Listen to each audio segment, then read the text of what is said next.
2018년도 세입세출 결산서랑 2019년도 세입세출 결산 기여서 부탁드리겠습니다. 예, 부천의 박상현입니다. 예, 안녕하세요. 몇 가지만 질문 드릴게요. 일단은,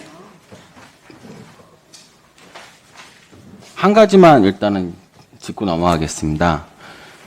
다름이 아니라, 저희 오늘 이태원 수석 전무님께서 말씀하셨던 검토 보고서, 그 다음에 경기도의회 차원에서 의원들 의정활동 지원하기 위한 결산 분석 자료. 사실 이 두 자료를 보게 되면은 핵심은 불용액입니다. 예. 예. 그래서 제가 오늘 의회 시작하기 전에 자료 요청을 했던 것도 2018년도, 19년도로 요청했던 것 이유도 그때도 그렇게 불용액이 많았을까라고 하는 생각에서 한번 비교하기 위해서 요청을 했던 거예요. 자, 제가 왜 불용액에 대해서 이제 말씀드리려고 하냐면, 이제 학교에 오래 있었던 저의 입장에서 이제 연구를 하기 위해서는 국가로부터 R&D 지원 사업을 반드시 받아야 되고, 치열한 경쟁 과정을 통해 가지고 작게는 수천만 원에서 많게는 수백억에 해당하는 예산을 받게 됩니다. 그런데 이제 학교에서는 불용액이 남는 거를 절대 놔두지 않습니다. 특히 과기부라든지 산업부 같은 곳에서 복지부, 이 R&D 담당하는 담당 주무부서에서는 불용액이 1%가 아니라 99.9% 이상으로 맞추기를 원해요. 그럼 이걸 맞추지 못했을 경우에는 그 다음 연도에 예산이 삭감되거나, 아니 그게 마지막 종료되는 해 같으면은 그 다음에 그 과제 책임자에게 명백히 책임을 물어서 사유서를 막대하게 요구를 하든지, 아니면 다음번 연구를 할 때 있어서 불이익을 좀 페널티를 주게 됩니다. 그래서 제가 이번에 이 결산서를 보고 나서 깜짝 놀랐던 이유는, 작년에 업무보고 때도 그랬고 예산 수립할 때도 그랬고 추경할 때도 그랬고, 이 남는 금액에 대해서는 계속 잘 집행되기를 계속 말씀을 드렸는데, 페이지 10페이지, 결산 개요서 10페이지를 보게 되면 일단 이 단어부터가 되게 난감했어요. 부서별 주요 불용액 사유, 예산 대비 30% 이상 불용이에요. 개인적으로는 1%만 불용이 돼도 굉장히 담당 주무부서로부터 이제 질책과 뭐 사유서 이런 것들을 지적받았던 저의 입장에서 불용액의 30%라는 거는 이제 이해가 안 되는 기 시작하는 거죠. 그래서 이제 이 불용액에 관련돼서 최대한 이해를 하려고 했어요. 왜? 코로나라고 하는 그 긴급한 사유가 있으니까. 근데 보면은 너무 안타까운 게 대충이 아니라 이 대체적으로 이제 사업 설명자를 보게 되면은 이제 많은 업무 추진비라든지 해야 했던 그런 토론회들이라든지 모여서 심사를 했던 운영이라든지 이것들이 다 서면으로 대체되고 뭐 이런 것들에 대한 그것들이 나오는데, 그렇게 되면 이제 문제점이 뭐냐면, 알고 있으면서도 이 불용액을 추경 때 좀 용도 변경을 해가지고 사용될 수 있다고 분명히 예측할 수 있는데, 이게 각 과마다 이제 팀마다 이게 잘게 쪼개져 있으니까 그 담당 팀마다는 적은 예산이라고 볼 수 있지만, 이걸 합쳐놓으니까는 이제 100억이라고 하는 돈이 돼버린 거예요. 실질적으로. 왜 제가 이거에 대해서 왜 심각하게 말씀드리냐면, 사실상 이제 의원의 입장에서도 신규 사업을 1억짜리 신규 사업을 만들려고 해도 굉장히 어려운 건 사실입니다. 담당 주무부처에서는 신규 사업 1억 만들려고 해도 항상 예산이 없다는 얘기를 항상 하는데, 막상 불용 처리되는 것이 우리 기조실뿐만이 아니고 전체적으로 결산자를 보게 되면 엄청나게 많은 과들이 불용액으로 작게는 몇십억에서 크게는 몇백억치까지 불용 처리를 하게 되거든요. 그래서 기조실장님께 꼭 부탁드리고 싶은 게 뭐냐면, 이건 기록 남겨야 되니까. 자, 불용액에 관련돼서 이렇게 의원들한테 따로 보고자를 만드는 것이 30%야 되느냐? 제가 봤을 때는 5%만 돼도 굉장히 큰 금액이기 때문에, 일단 예산액 대비 30% 이상 불용되는 그 불용액 사유하고 리스트는 5% 정도 넘어가도 문제다라고 하는 그 문제의식을 일단 가져주시고, 추후에는 이게 좀 더 두껍게 나왔으면 좋겠다는 거고요. 안 나오는 게 제일 좋죠. 두 번째는 불용액이 발생됐을 때 실제 불용액을 발생시킨 그 팀에게 어떠한 페널티를 줄 거고 반대로 예산을 적정하게 잘 사용한 팀들에겐 어떠한 인센티브를 줘야 될지 이것은 굉장히 빨리 좀 말해줘. 돈이 드는 것이 아니라 이거는 제도화 시킬 수 있는 거잖아요. 그러니까 그 부분에 있어서는 우리 기조실장님께서 확실하게 그 제도를 만들어서 불용액을 남지 않게 할 수 있는 방법.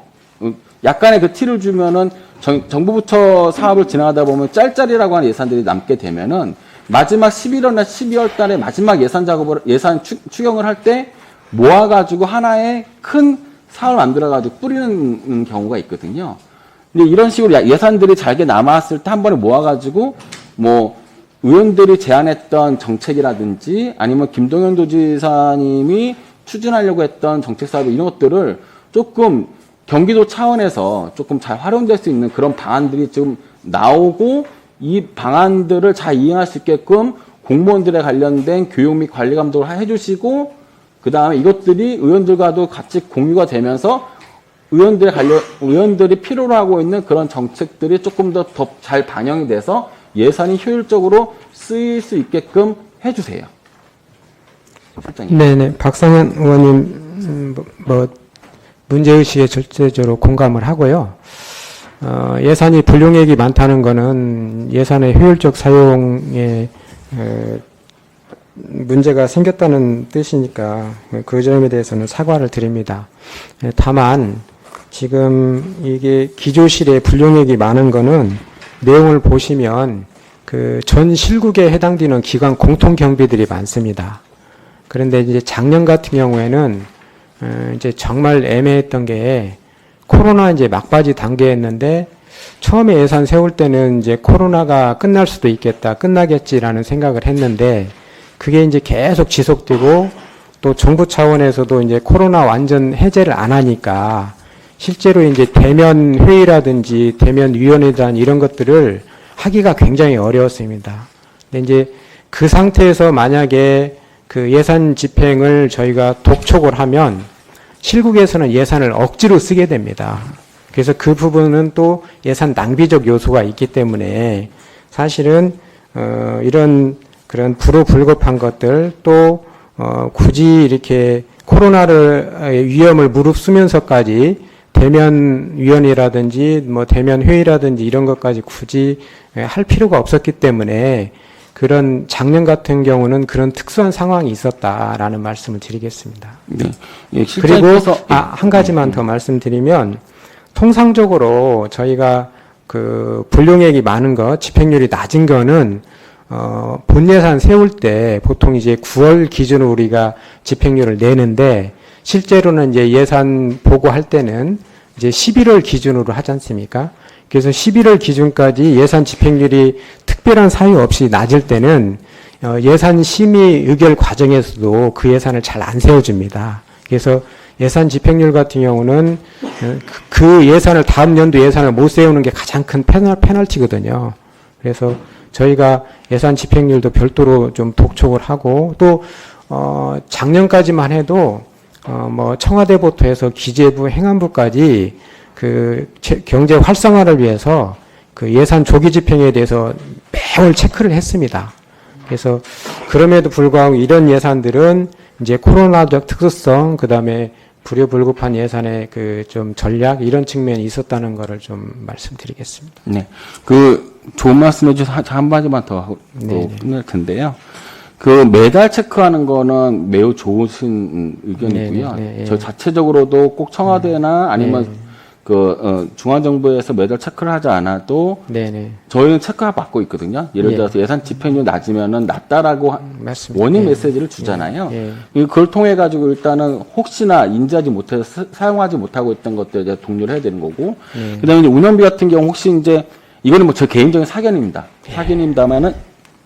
사견입니다만은 운영비나 이런 것들에 대해서 이제 우리 직원들과의 이제 뭐 원활한 업무 추진을 위해서 업무 추진비들을 많이 쓰는 거는 과도하게 많이 써도 쓰셔야지 여기 주변에 있는 지방 상권이 또 활성화되잖아요. 물론 그렇습니다. 예. 근데 그런 큰 안목에서 일단은 낭비라고 생각하지 마시고 네네. 경제 활성화를 도움준다 그렇게 생각이 좋고요.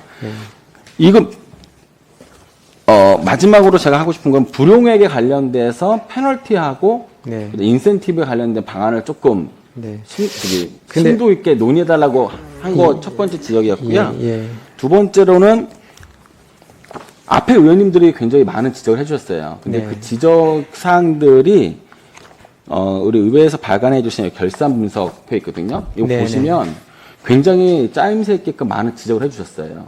그러니까 의원님들이 지적했던 거 플러스 네. 결산 분석에 나와 있는 요 자료에 대한 모든 사항에 대해서 한번 그 기조시가 몇 개 안 됩니다. 그래도.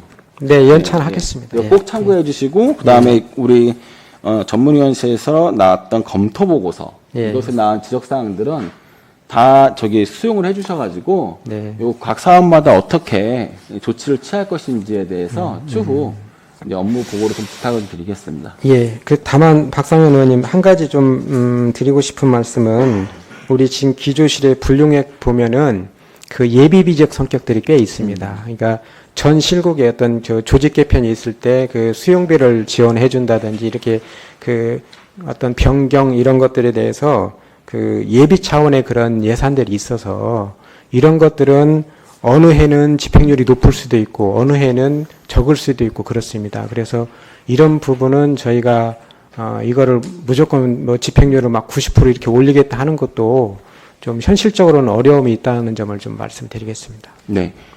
그 부분에 있어서는 저희 나중에 저희 네네. 위원회나 의회랑 충분히 논의하고 싶은 거는 예. 마지막 추경을 세울 때 예. 이제 11월이나 11월 중반까지 사용될 수 있는 양이 있잖아요. 그걸 예. 빼고 나서도 지금 불용액이 많이 남잖아요. 예. 이런 것들은 추경을 통해 가지고 예, 보통 이제 마무리 추경 때 이걸 정리를 그렇죠. 마무리 합니다. 추경 때 예, 예. 정리를 좀 해가지고 예. 의원들이 요청하는 정책 사업이나 김동연 도지사가 예.